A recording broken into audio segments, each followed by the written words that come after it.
Hi everybody, I hope everyone's doing well today. Just a thought, why do we know God cares how we treat each other? How do we know? So the best place to look is the Torah, because that gives us examples of how we know. So the first example I'll give is where God destroys people, right? So one example is the flood. There was corruption, there was all sorts of really bad stuff happening, stealing and violence and really bad stuff. So God says, the corruption here is just too much. I'm going to destroy this place. And God destroys the world. We start over with Noah and his family.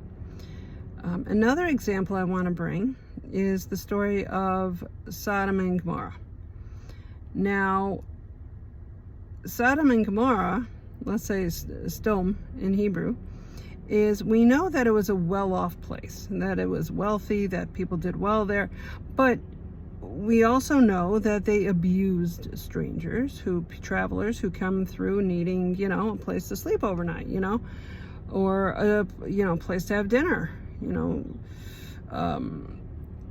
we know that they even abused people who lived in that city.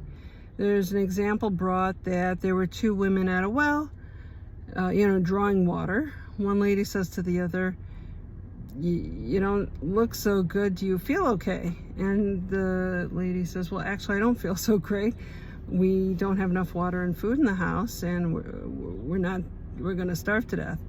And the other lady says, oh, let me send you give you some water and get you some food and whatever.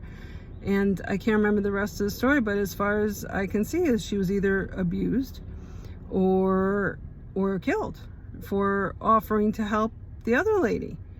But these stories are normal for that city. And the abuse between people was not acceptable to God.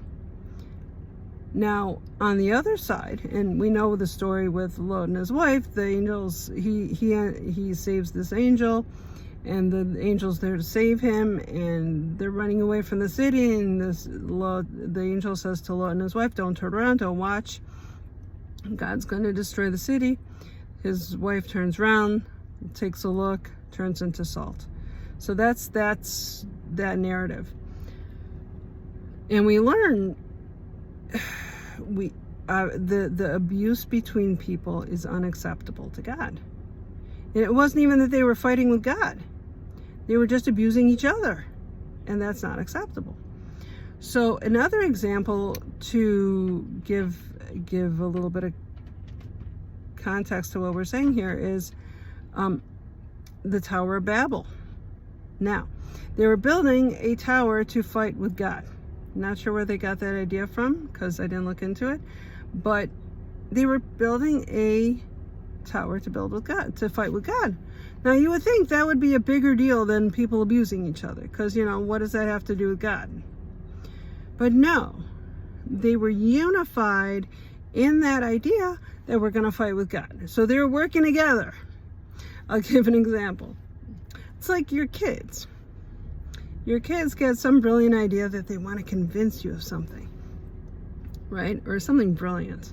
I can tell you stories, don't ask. But they're working together and you're like, oh my gosh, guys, seriously. But they're unified. They're unified in their nonsense.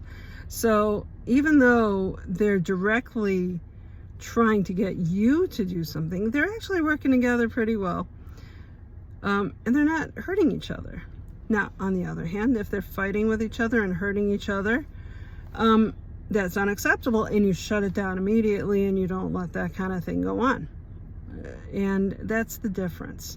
The unity versus the abuse between individuals.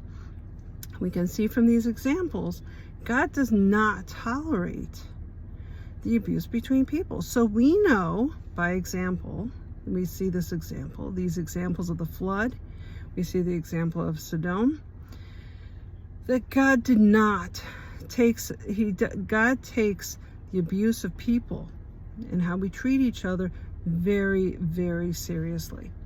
So, and you know, the punishment for the Tower of Babel was that he changed the languages, confused the languages, and sent everybody across the world and spread them out. That's a whole lot different than destroying the place, which we know we've seen before in other examples. So there's a huge difference, and we can see the punishments reflect how seriously God sees each situation. Anyway, there you go. That's his thought for the day. But that's why when we do Pirkei Avot, and we see that the Pirkei Avot, the ethics that are presented are the same, coming from the same source as our mitzvot, they're both from the Torah. They're both important. They're both connected to God. Have a great day.